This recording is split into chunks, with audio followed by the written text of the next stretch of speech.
নমস্কার বন্ধুরা, আজকে আপনাদের আমরা শোনাচ্ছি ফেলুদার অ্যাডভেঞ্চার গল্প ভূস্বর্গ ভয়ঙ্করের দ্বিতীয় এবং শেষ পর্ব। আগের পর্বে আপনারা শুনেছেন ফেলুদা, তপসী এবং লালমোহন বাবু বেড়াতে এসেছেন কাশ্মীর। এখানে এসে তাদের আলাপ হয় রিটায়ার্ড জাজ সিদ্ধেশ্বর মল্লিক, তার ছেলে বিজয় মল্লিক, তার সেক্রেটারি সুশান্ত বাবু আর সরকার বাবুর সাথে। জাজ সাহেবের সাথে রয়েছেন তার ডাক্তার ডক্টর মজুমদার। কথায় কথায় ফেলুদারা জানতে পারে যে জাজ সাহেব দারুণ ইন্টারেস্টিং এক চরিত্র। নিজের কর্মক্ষেত্রে ইনি প্রচুর আসামিকে ফাঁসি কাঠে ঝুলিয়েছেন।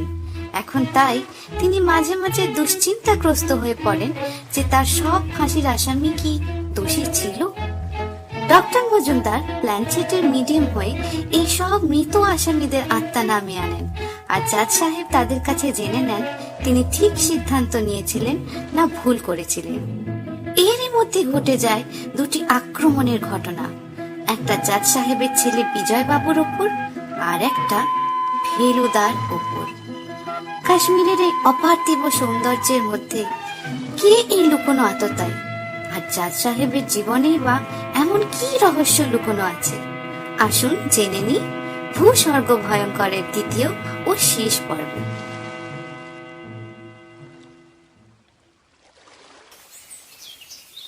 সকালে কান্তরে ঝাঁকুনিতে ঘুম ভেঙে গেল।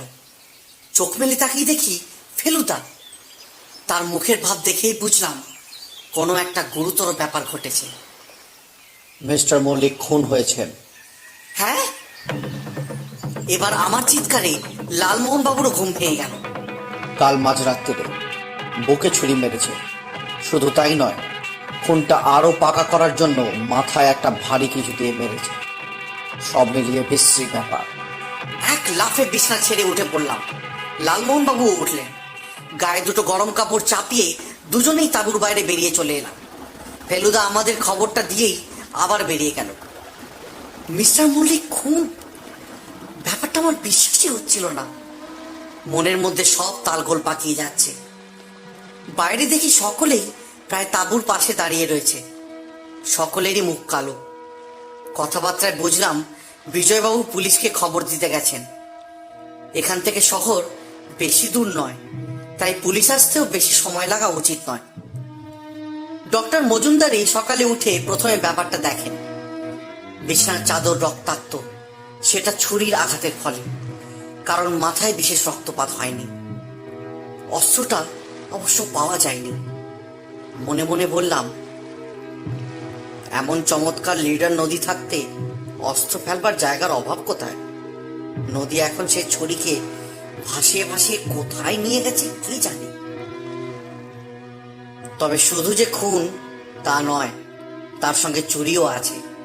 মিস্টার মল্লিকের ডান হাতের অনামিকায় একটা বহুমূল্য হীরের আংটি ছিল। তার এক গুজরাটি মক্কেলের দেওয়া। খুনি সেইটিও খুলে নিয়ে গেছে। কাল রাত্রে ভদ্রলোক শুয়েছেন কখন? আমার অনেক আগে। উনি 9টার মধ্যে খেয়ে শুয়ে পড়তেন। আপনি তো ডাক্তার, দেখে বুঝতে পারছেন না কখন খুনটা হয়েছে? মনে হয় রাত 2-2:30 নাগাদ। তবে সেটা পুলিশের ডাক্তার এলে আরো সঠিকভাবে বলতে পারবে। রাত্রে কোনো শব্দ টব্দ শোনেননি? ঘুমের কোনো ব্যাঘাত হয়নি? আমার সচরাচর এক ঘুমে রাত কাবার হয়ে যায়। আমি একটু তাড়াতাড়ি উঠি। 6:30 উঠেই দেখি এই কাণ্ড। আমার আগে প্রয়াগ উঠেছিল, কিন্তু ও এই দুর্ঘটনাটা লক্ষ্য করেনি।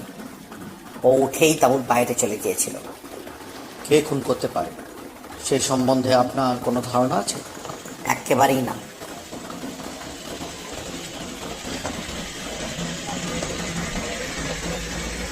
একটা পুলিশের জিপ এসে তাঁবুর কাছে থামলে বিজয়বাবু নামলেন। তার পেছনে একজন ইন্সপেক্টর। বিজয়বাবুর নির্দেশ অনুযায়ী ইন্সপেক্টরটি এগিয়ে গেলেন মিস্টার মল্লিকের তাঁবুর দিকে। আমার নাম ইন্সপেক্টর সিং। আমি এই কেসটার চার্জ নিচ্ছি। Where is the dead body? বিজয়বাবু মিস্টার সিংকে নিয়ে তাঁবুর মধ্যে ঢুকলেন। আমরা বাইরেই রয়ে গেলাম। ইন্সপেক্টরের পেছন পেছন কয়েকজন কনস্টেবল, ফটোগ্রাফার ইত্যাদি এসব ব্যাপারে যেরকম হয়ে থাকে ঠিক তেমনি ভাবেই কাজ শুরু করে দিল। এই জিনিস অনেকবার দেখেছি।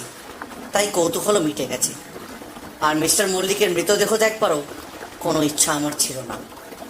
খালি মনে হচ্ছিল, কি আশ্চর্য, এই মল্লিক কতজনকে মৃত্যুদণ্ড দিয়েছেন, আর হয়তো কিছুদিনের মধ্যেই তার হত্যাকারীরও মৃত্যুদণ্ড হবে। ফেলুদা একা এক পাশে দাঁড়িয়ে আছে দেখে লালমোহনবাবু তার দিকে এগিয়ে গিয়ে জিজ্ঞেস করলেন, কি ব্যাপার বলুন তো মশাই? আমার মনের ভেতরের জ্বরটা আরো বেশ ভালো করে পাকিয়ে গেল। এই তো ব্যাপার, এখন পুলিশ যদি কিছু করতে পারে তো। এই আপনি মুখে কি হাল ছেড়ে দিলেন? তা কি হয়? আমি তো প্রথম থেকেই সবগুলো ঘটনাই দেখেছি, পুলিশ তো আর তা দেখেনি। অবশ্যই ঘটনাগুলোর পরস্পরের সঙ্গে কোনো যোগসূত্র আছে কিনা সেটাই হচ্ছে প্রশ্ন। আমাকে যে পাথর ছুঁড়ে মেরেছিল আর বিজয়বাবুকে যে ঘাড় ধাক্কা দিয়েছিল, দুজনই কি এক লোক? আর সেই লোকই কি এই খুনটা করেছে? হীরের আংটি চুরি যদি মোটিভ হয়ে থাকে, তাহলে হয়তো বাইরে থেকে খুনটা করে থাকতে পারে। কিন্তু আমার ডাকাতির আইডিয়াটা অবশ্যই উড়িয়ে দেওয়া যায় না। কিন্তু আমার বিশ্বাস আমাদের চেনা লোক এই কুকীর্তিটা করেছে। চেনা লোক বলতে? মিস্টার মল্লিকের সঙ্গে যারা এসেছেন, ইনক্লুডিং মিস্টার সরকার। কারণ তার ডান হাতের আঙুলে এস লেখা আংটিটার কথা বললে চলবে না। ইন্সপেক্টর সিং তাঁবু থেকে বাইরে বেরোলেন। ভদ্রলোক তিনটে তাঁবুর দিকে দেখিয়ে বললেন, এই সবগুলো কি একই পার্টির তাঁবু? না, এই দুটো আমাদের, আর ওইটা মিস্টার মিত্তিরদের। Mister Mitter? He is a well known private investigator from Calcutta. Mister Singh ভ্রু কুঞ্চিত করে ফেলুদার দিকে এগিয়ে গেলেন। তারপর প্রশ্ন করলেন, আপনি কি রাজগড়ের খুনের একটা কেস সলভ করেছিলেন? আগে হ্যাঁ। মিস্টার সিং হাত বাড়ালেন করমর্দনের জন্য। Inspector Bajpai is a very good friend of mine. তার কাছে আপনার খুব প্রশংসা শুনেছি। আপনার সঙ্গে আলাপ করে খুশি হলাম। আমি কিন্তু এখানে ঘটনাচক্রে এসে পড়েছি, কোনো কেসটে সলভ করতে নয়। আপনি আপনাদের কাজ চালিয়ে যান। আমরা তো চালিয়ে যাবই আমাদের কাজ, কিন্তু আপনি বা চুপচাপ বসে থাকবেন কেন? বিশেষ করে এই ফ্যামিলির সঙ্গে যখন আপনার আলাপ হয়েছে, কোনটা তো বাইরের ব্যাপার বলেই মনে হচ্ছে। ছুরি যে বসিয়েছে সে তো লেফট হ্যান্ডেড, এখানে তো সবাই দেখছি রাইট হ্যান্ডেড। যাই হোক, you are too free to carry on your own investigation. অনেক ধন্যবাদ। আসলে আমার উপরেও একটা অ্যাটেম্প্ট হয়েছিল, কাজেই আমি ব্যাপারটাকে খুব ঠান্ডা মাথায় নিতে পারছি না। ভালো কথা। ডেড বডির কি হবে? ওটা কি আপনি কলকাতা নিয়ে যেতে চান? তার কোনো প্রয়োজন আছে বলে আমার মনে হয় না। আমি ছাড়া তো বাবার আর কেউ নেই। মা মারা গেছেন, দাদা বিলেতে ছিলেন, দাদাও মারা গেছেন। ভেরি ওয়েল, তাহলে এখানেই সৎকার হোক। তবে বুঝতেই পারছেন, আপনাদের এখনো কিছুদিন পেহেলগামে থাকতে হবে, অন্তত যতদিন না কেসটা সুরাহা হচ্ছে ততদিন। কারণ you are all under suspicion. আমি এক এক করে প্রত্যেককেই জেরা করতে চাই।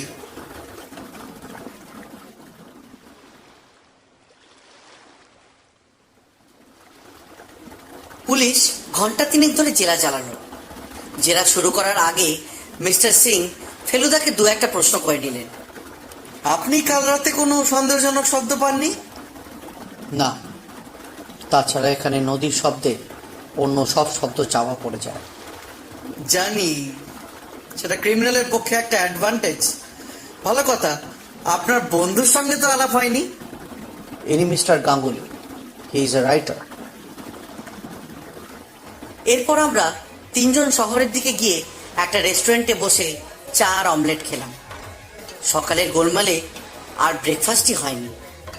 খেতে খেতে লালমোহনবাবু বললেন, সবচেয়ে আশ্চর্য দেখছি, প্রথমে ছেলেকে খুন করতে চেষ্টা করে না পেরে ওই শেষটায় বাপকে কিনা খুন করলো। সেটা যে একই লোকে করেছে তার কি গ্যারান্টি? একজনের ছেলের ওপর আক্রোশ থাকতে পারে, আরেকজনের বাপের ওপর। Not very surprising. আমার কিন্তু একটি লোক সম্পর্কে কিরকম যেন একটা সন্দেহ হচ্ছে। কে? ওই ডাক্তার মজুমদার। এদিকে ডাক্তার, তার উপরে আবার আত্মা নামাচ্ছে। কম্বিনেশনটা অদ্ভুত লাগছে আমার। খুন করার সুযোগ অবশ্য ডাক্তারেরই বেশি ছিল, কারণ পাশের খাটে ঘুমোচ্ছেন। কিন্তু মোটিভটা কি? হীরের আংটি যদি নেওয়ার উদ্দেশ্য হয়, তাহলে বলতে হয় ডাক্তারের খুবই আর্থিক দুরবস্থা, কিন্তু সেরকম তো কোনো ইঙ্গিত পাওয়া যাচ্ছে না। আর বিজয়বাবু? বিজয়বাবু অবশ্য তার বাপের মৃত্যুতে খুবই লাভবান হবেন। অবশ্য মিস্টার মল্লিক যদি উইল করে থাকেন এবং সেই উইল থেকে যদি ছেলেকে বাদ দিয়ে থাকেন, তাহলে বিজয়বাবুর কোনো লাভই নেই। তা না হলে বিজয়বাবু মোটা টাকা পাবেন, কারণ মিস্টার মল্লিক নিঃসন্দেহে ধনী ব্যক্তি ছিলেন। কিন্তু বিজয়বাবু তো তার অফিস থেকে রোজগার করছেন, তার হঠাৎ এই এতটা টাকার দরকার পড়বে কেন যে সে খুন করবে? খুন করা তো চারটিখানি ব্যাপার নয়। That is true. সুশান্ত সম্পর্কে কি মনে হয় আপনার? কাজের ছেলে, সে বিষয়ে কোনো সন্দেহ নেই, আর বেশ কোয়ালিফাইড। মিস্টার মল্লিক সুশান্ত বাবুর ওপর সম্পূর্ণ নির্ভর করতেন, আর সুশান্ত বাবুর কোনো খুনের মোটিভও খুঁজে পাওয়া মুশকিল। আচ্ছা, এই মিস্টার মল্লিকের ওপর কি কেউ প্রতিশোধ নিয়ে থাকতে পারে?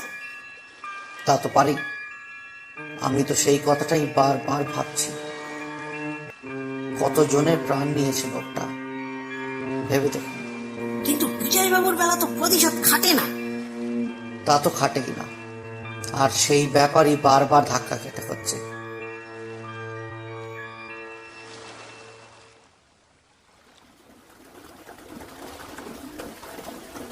দুপুরবেলা লাঞ্চের পর ফেলুদা বলল একটু শহরের দিকে ঘুরে আসবে, একটু না হাঁটলে নাকি ওর মাথাই খোলে না। এই শহর হোক আর যাই হোক, এই সঙ্গে আপনার এই অস্ত্রটি রাখবেন মুখে। আমরা দুজন নদীর ধারে গিয়ে বসলাম। সুশান্তবাবু তাঁবু থেকে বেরিয়ে আমাদের দিকে এগিয়ে এলেন। বিনা মেঘে বজ্রপাত। আমরাও সায় দিলাম। সত্যি এমন যে হবে তা ভাবতেও পারিনি। এই ইন্সপেক্টর কি বলেন? যদ্দূর মনে হলো, ডাকাতের সম্ভাবনাটা একেবারে উড়িয়ে দিচ্ছেন না।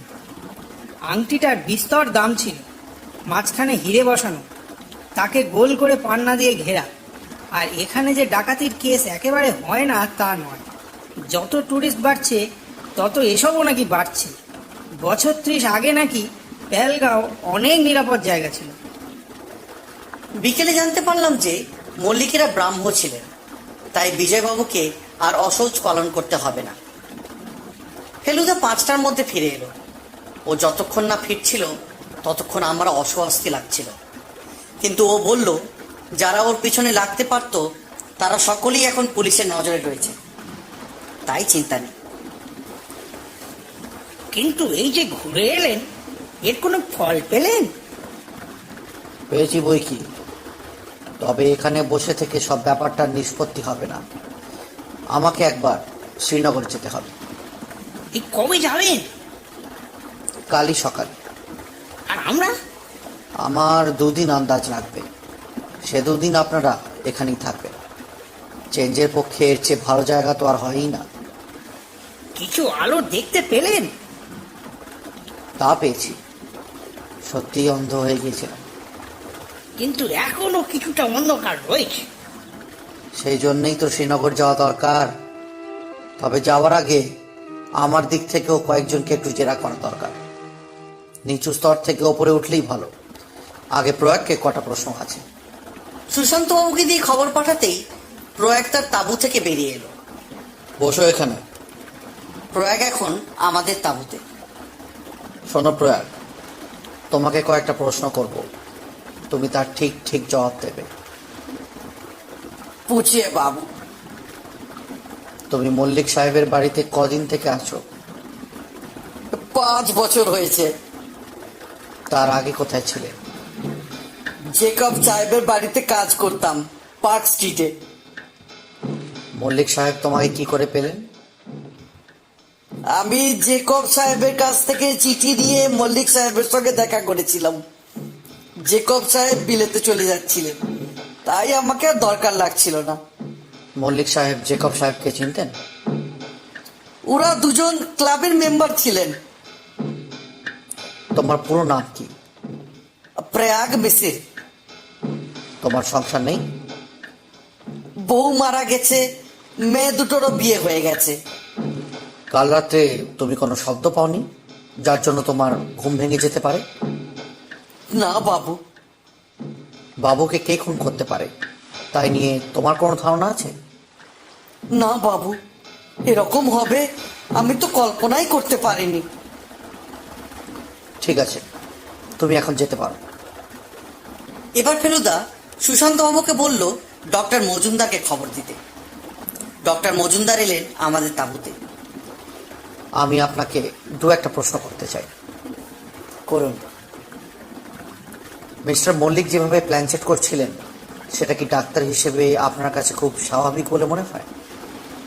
না, আমি ওকে অনেকবার বলেছি যে এইসব পুরনো ব্যাপার নিয়ে বেশি ঘাঁটাঘাঁটি না করাই ভালো। আর জজ যদি এক আধটা ভুল ভার্ডিক্ট দিয়ে থাকে তাতেই বা কি এসে গেল, ভুল তো সকলেরই হতে পারে। আপনার নিজের মধ্যে যে এই ক্ষমতাটা রয়েছে সেটা কবে থেকে প্রকাশ পেল? তা অনেক দিন, 25 বছর তো বটেই। ওকে কে খুন করতে পারে সে সম্বন্ধে আপনার কোনো ধারণা আছে? একেবারেই নেই। ওর ছেলের সম্পর্কে আপনার কি ধারণা? ছেলে এককালে ড্রাগসের প্রভাবে খুব গোলমালের মধ্যে পড়েছিল। আমি অনেক চেষ্টা করেও কিছু করতে পারিনি, কিন্তু ওই সাধুর প্রভাবেই হোক আর অন্য কোনো কারণেই হোক ও একেবারে স্বাভাবিক হয়ে গেছে এখন। জুয়ার প্রতি ওর আসক্তি রয়েছে না? সেটা সম্বন্ধে আমি কিছু বলতে পারবো না, কারণ আমি ওই রসে একেবারেই বঞ্চিত। উনি কোন অফিসে কাজ করেন? Chatterjee and com, import and export. কোথায় অফিস? গণেশ অ্যাভিনিউ, 10 নম্বর। ঠিক আছে, আপনি যেতে পারেন। ডক্টর মজুমদার চলে গেলেন। সুশান্তবাবু জিজ্ঞাসু দৃষ্টি দেন ফেলুদার দিকে। এবার মিস্টার সরকারের সঙ্গে একটু কথা বলবো। সুশান্তবাবু যেন কথাটা বিশ্বাসই করতে পারছিলেন না। কেন, আপনার অবাক লাগছে? তার যে টাকার দরকার নেই সেটা আপনি কি করে জানলেন সুশান্তবাবু? টাকার জন্য মানুষে খুন করে না। মিস্টার সরকার এলেন। আসুন, বসুন। কাশ্মীরে এসেছিলাম বেড়াতে, আর কিসের থেকে কি হয়ে গেল দেখুন। কি করবেন বলুন, মানুষের কপালই তো ওই রকম। এখন বলুন, আমাকে কি জিজ্ঞেস করতে চান? আপনি কত বছর পর্যন্ত শ্রীনগরে ছিলেন? 12 বছর। তারপর কলকাতা যান, হ্যাঁ। সেখানেই পড়াশোনা করেন? হ্যাঁ। আপনার বাবা কি কলকাতাতেও হোটেল ম্যানেজারই করতেন? ঠিক বলেছেন। কোন হোটেলে? ওই ক্যালকাটা হোটেল। আপনি গ্র্যাজুয়েট? বিকম। এখন কি করেন? একটা ইন্স্যুরেন্স কোম্পানিতে আছি। কোম্পানির নাম? Universal insurance. অফিস কোথায়? 5 নম্বর পলাক স্ট্রিট। আপনি জজ মিস্টার মল্লিকের কথা জানতেন? না, এইখানে এসে আলাপ। বিজয়ের সঙ্গে অনেক ব্যাপারে মিলে গেল, তাই একটা বন্ধুত্ব গড়ে উঠেছে। আপনি কি জুয়ার ভক্ত? আই লাইক গ্যাম্বলিং, তবে বিজয়ের মতন নয়। হঠাৎ কাশ্মীর আসার ইচ্ছে হলো কেন? ছেলেবেলার স্মৃতিগুলো ভাবলাম মিলিয়ে দেখি। কদিনের জন্য এসছেন? 10 দিন। তবে এখন কি হয় জানি না, এইরকম ভাবে আটকে পড়বো কে জানতো। আপনার হাতের আংটিটা একবার দেখতে পারি? নিশ্চয়ই। মিস্টার সরকার তার আংটিটা খুলে ফেলুদার হাতে দিলেন। সোনার আংটি, ওপরে একটা 6 কোনা পাতের ওপর মিনে করে নীলের উপরে লেখা এস। ফেলুদা ধন্যবাদ দিয়ে আংটিটা ফেরত দিয়ে দিল। ধন্যবাদ। ঠিক আছে, আপনার জেরা শেষ। Thank you.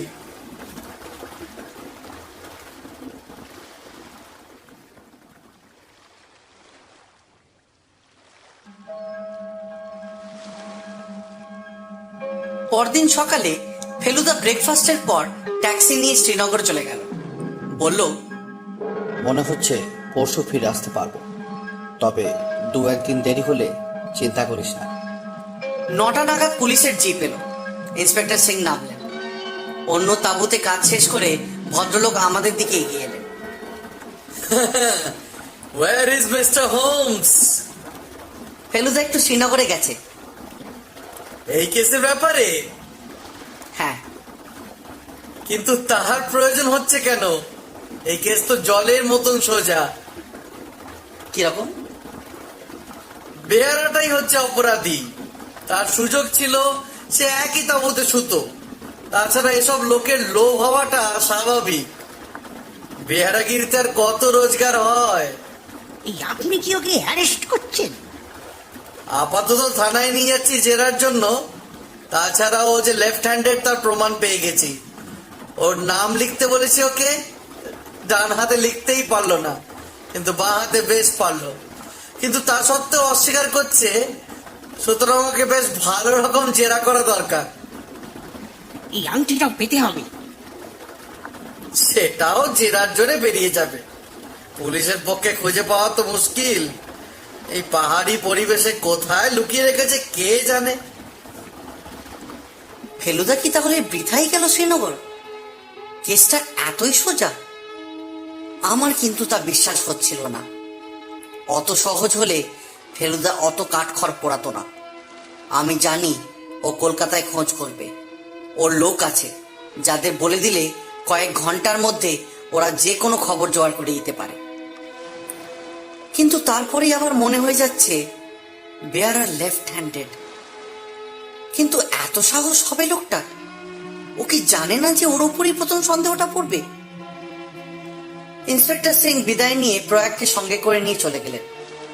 লোকটাকে দেখে আমার খুব কষ্ট হলো, কারণ ও কান্নাকাটি আরম্ভ করে দিয়েছে। পুলিশরা স্বীকারোক্তি আদায় করবার জন্য কত কি যে করতে পারে সে আমার জানতে বাকি নেই। ফেলুদাও এ নিয়ে বহুবার বড় আক্ষেপ করেছে। ও বলে পুলিশেরা কাজ জানে, ওরা কর্মঠ, কিন্তু দয়া মায়া বলে ওদের কিছু নেই। অবশ্যই উপায়ও নেই। অনেক সময় জরুরি তথ্য সংগ্রহ করতে কড়া রাস্তা নিতে হয়। সে কাজটা প্রাইভেট গোয়েন্দাদের চেয়ে পুলিশরা অনেক বেশি ভালো পারে। সুশান্ত বাবু দেখছি আমাদের দিকে এগিয়ে আসছেন। বললেন, মিস্টার মিত্তির তো বোধ হয় শ্রীনগর গেছেন। আমি হ্যাঁ বলতে বললেন। আমরা কিছু না বলতেই উনি আমাদের জন্য এত করছেন, এটা খুব আশ্চর্য বলতে হবে। আসলে উনি এটাকে একটা চ্যালেঞ্জ হিসেবে নিয়েছেন। রহস্য জিনিসটা ওর কাছে অসহ্য। যতক্ষণ না সেটা আর কিনারা করতে পারছেন ততক্ষণ ওর স্বস্তি নেই। এই আপনি কি এই মিস্টার মল্লিকের জীবনী লিখতে আরম্ভ করে দিয়েছিলেন? তা একরকম দিয়েছিলাম বই, খানিকটা করে লিখছিলাম, আর উনি সেটা দেখে দিচ্ছিলেন। খুবই চিত্তাকর্ষক বই হতো বলে মনে হয়। এখন তো কাজটা বন্ধ হয়ে গেল। তা তো হলোই। এই আপনিও কি প্রয়াগকে সন্দেহ করেন? মোটেই করি। ওর অত সাহস হবে বলেই আমার মনে হয়। কিন্তু পুলিশ যেভাবে চলছে, এই মিস্টার মিত্তিরের ওপর আরেকটা অ্যাটেম্পট হয়ে গেছে, সেটা বোধহয় জানেন না। সে কি? হ্যাঁ, এবার মাথায় বাড়ি মেরেছিল পাথর টাথর কিছু দিয়ে। সৌভাগ্যক্রমে বেঁচে গেছে, কিন্তু কেউ যে ওর উপস্থিতি পছন্দ করছে না সে বিষয়ে কোনো সন্দেহ নেই। তা উনি তো পুলিশ প্রোটেকশন নিতে পারেন। সেটা উনি মরে গেলেও নেবেন না, যদিও উনি পুলিশকে সাহায্য করতে সবসময় প্রস্তুত। এই আপনাদের তাস খেলা বন্ধ বোধহয়। মৃত্যুর ছায়া এখনো ঘনিয়ে আছে, এর মধ্যেও কি এসব চলে? তা বটে।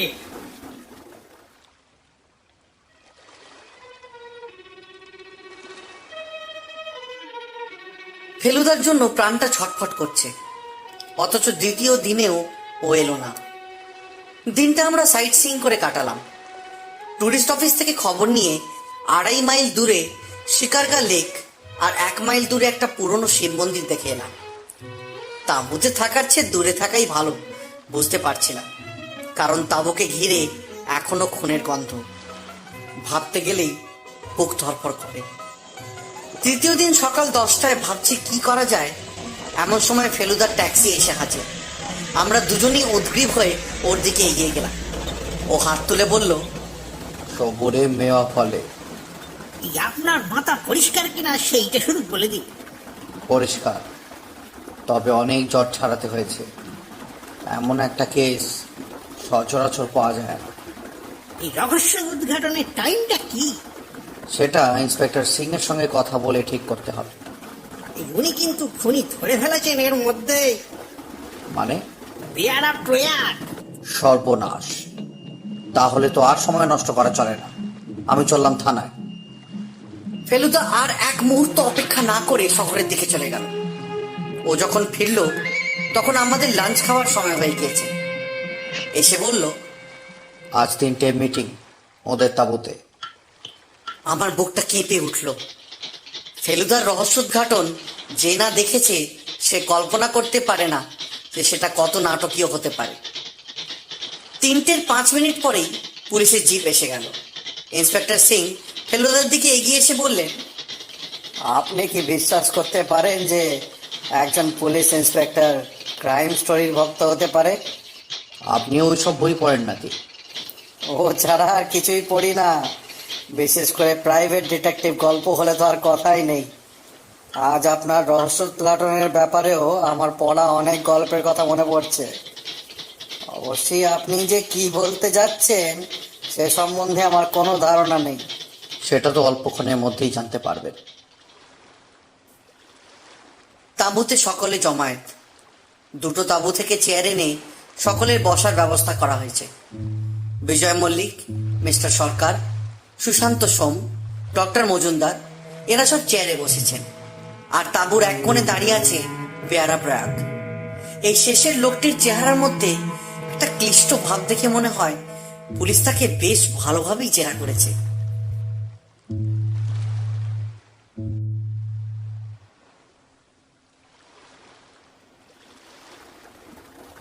ফেলুদা তার চেয়ার থেকে উঠে দাঁড়িয়ে একবার সকলের দিকে দেখে নিল। তারপর 1 গ্লাস জল ফ্লাস্ক থেকে ঢেলে নিয়ে তার কথা শুরু করলো। মিস্টার মল্লিক আজ আমাদের মধ্যে নেই।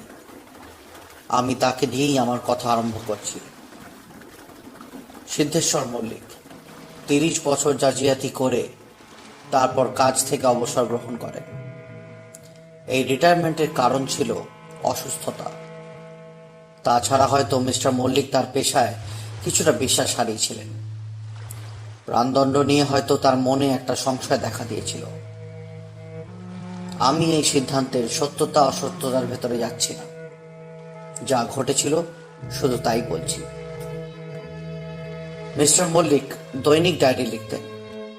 এই ডায়েরির একটা বিশেষত্ব ছিল, যেদিন তিনি কাউকে ফাঁসির আদেশ দিতেন সেই দিন ডায়েরিতে প্রাণদণ্ডে দণ্ডিত ব্যক্তিটির নাম লিখে তার পাশে লাল কালির একটি ক্রস দিয়ে দিতেন। আর যেই দিন এই দণ্ডের যথার্থতা সম্বন্ধে তার মনে একটা গম্ভীর সন্দেহ দেখা দিত সেদিন ক্রসের পাশে একটা প্রশ্নবোধক চিহ্ন দিয়ে দিতেন। আমি মিস্টার মল্লিকের ডায়েরিগুলি দেখেছি, সব শুদ্ধ 6টি প্রশ্নবোধক চিহ্ন আছে। তার মানে 6টি প্রাণদণ্ডের সমীচীনতা সম্পর্কে তিনি সন্দিগ্ধ ছিলেন। এইবার আমি আরেকটি দিকে আপনাদের দৃষ্টি আকর্ষণ করতে চাই। মিস্টার মল্লিকের মনে দ্বন্দ্ব হচ্ছিল কি না হচ্ছিল সেটা সম্বন্ধে জনসাধারণ কিছুই জানতে পারত না। কিন্তু যারা প্রাণদণ্ডে দণ্ডিত হচ্ছে তাদের আত্মীয় স্বজনের প্রতিক্রিয়া নিয়ে কি মিস্টার মল্লিক কখনো ভেবেছিলেন? মনে তো হয় না, কারণ তার ডায়েরিতে এর কোনো উল্লেখ নেই।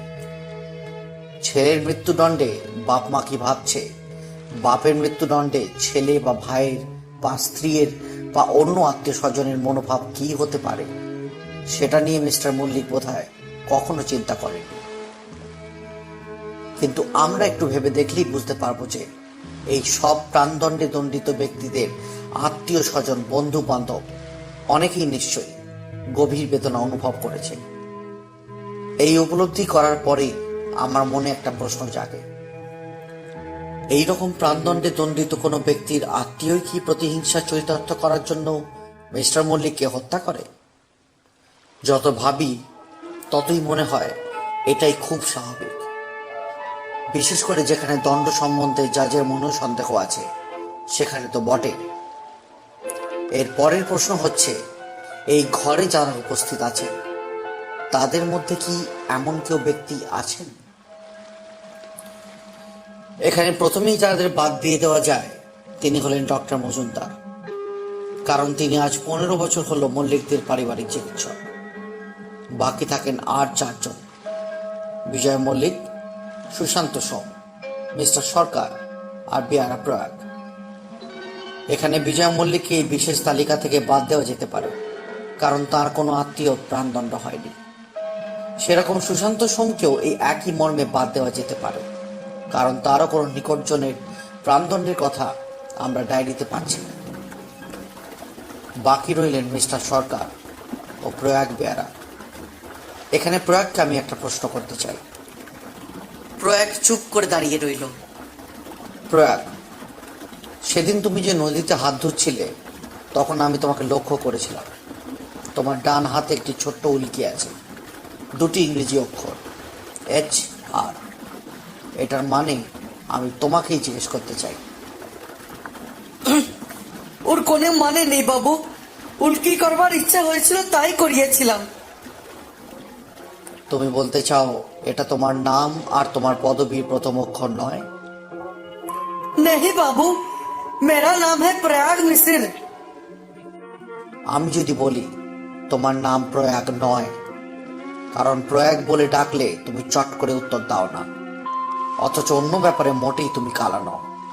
আমার নাম প্রয়াগ মিশ্র বাবু। না, আমি জানতে চাই ওই আর অক্ষরটা কিসের আদ্যক্ষর, কি পদবী তোমার? আমি আর কি বলবো বাবু? সত্যি কথাটা বলবে। এখানে জীবন মরণ নিয়ে কথা হচ্ছে, এখানে মিথ্যে চলবে না। তবে আপনি বলুন। ঠিক আছে, আমিই বলছি। ওই আর হচ্ছে রাউত। এবার তোমার পুরো নামটা বলো। প্রয়াগ হঠাৎ কেমন যেন ভেঙে পড়ল, তারপর কান্নার মধ্যেই বলল,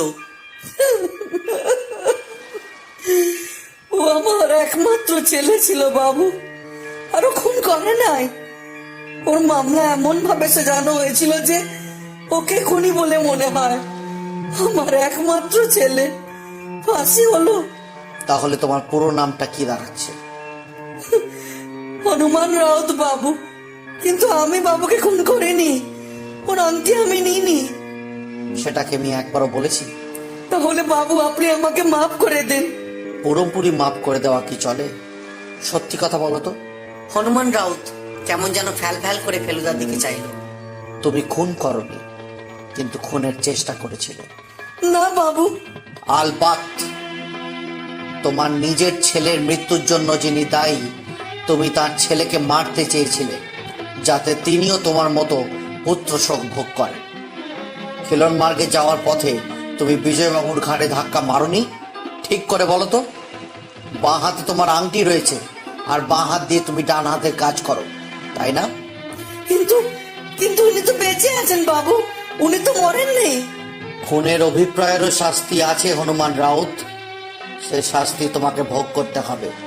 দুজন কনস্টেবল এসে বেয়ারাকে ঘর থেকে নিয়ে গেল। ফেলুদা আরেক গ্লাস জল খেয়ে নিল, তারপর আবার শুরু করলো। এবার আমরা অন্য প্রসঙ্গে যাচ্ছি। এটা আরো অনেক বড় প্রসঙ্গ। এখানে একজন ব্যক্তির প্রাণ নেওয়া হয়েছে, এ হলো হত্যা। আর এর জন্য আমার মতে প্রাণদণ্ডই উচিত দণ্ড। সকলে এক দৃষ্টে ফেলুদার দিকে চেয়ে আছে।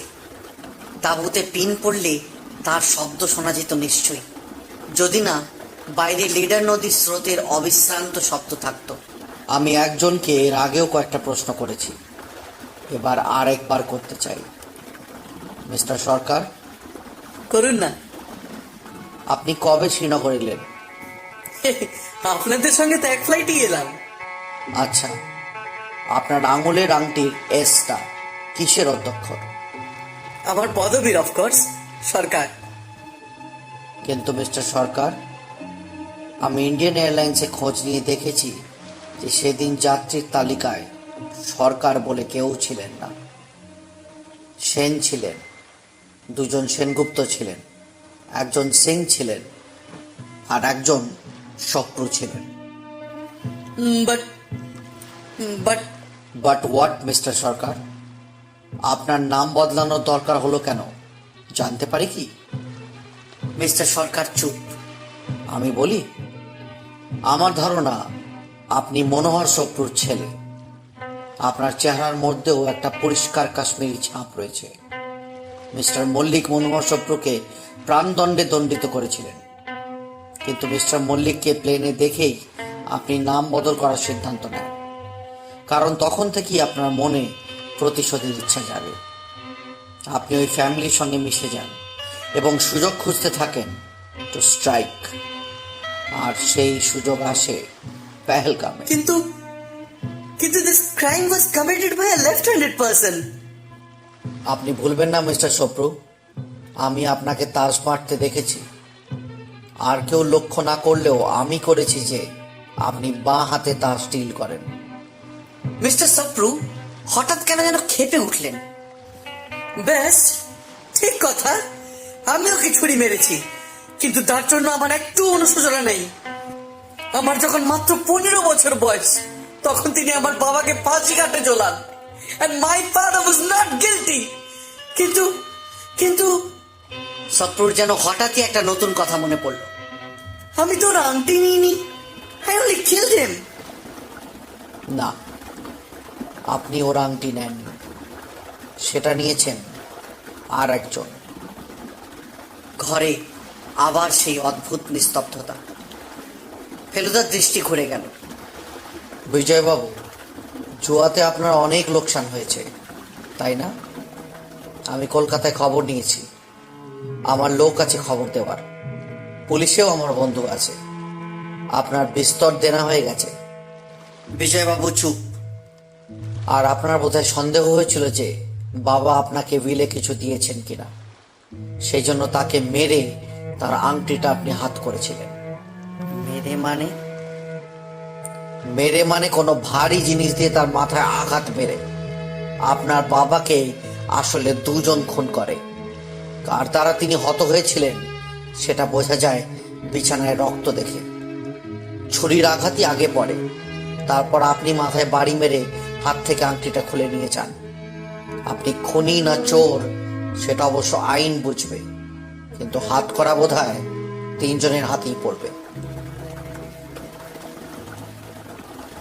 মল্লিক যে তাঁবু থেকে নিজেদের তাঁবুতে ফিরে এসে লালমোহন বাবু বললেন, কিন্তু মশাই, আপনি একটা ব্যাপারে তো কোনো আলোকপাতই করলেন না। এই আপনাকে 2 বার মারার চেষ্টা করলো কে? সে ব্যাপারে আমি আলোকপাত করিনি, কারণ আমি নিজেই সে ব্যাপারটা সম্বন্ধে শিওর নই। 3 জন অপরাধীদের মধ্যে একজন করেছে তাতে সন্দেহ নেই, এবং সুযোগের দিক থেকে বিচার করলে প্রয়াগের কথাই মনে পড়ে। সপ্রু বা বিজয়বাবু দল থেকে বেরিয়ে সে এটা করবেন বিশ্বাস করা কঠিন। যাই হোক, এর জন্য মূল রহস্যোদ্ঘাটনে কোনো এদিক ওদিক হচ্ছে না। ধরে নিন এটা ফেলু মিত্তিরের একটা অক্ষমতার পরিচয়। যাক, বাঁচা গেল। এই আপনার ভুল হতে পারে, এটা জানতে পারলে একটু ভরসা পাওয়া যায়। আপনি অযথা বিনয় করছেন। আমি কিন্তু বহু চেষ্টা করলেও আপনার মতন লিখতে পারতাম না। থ্যাঙ্কস ফর দ্য খোঁচা।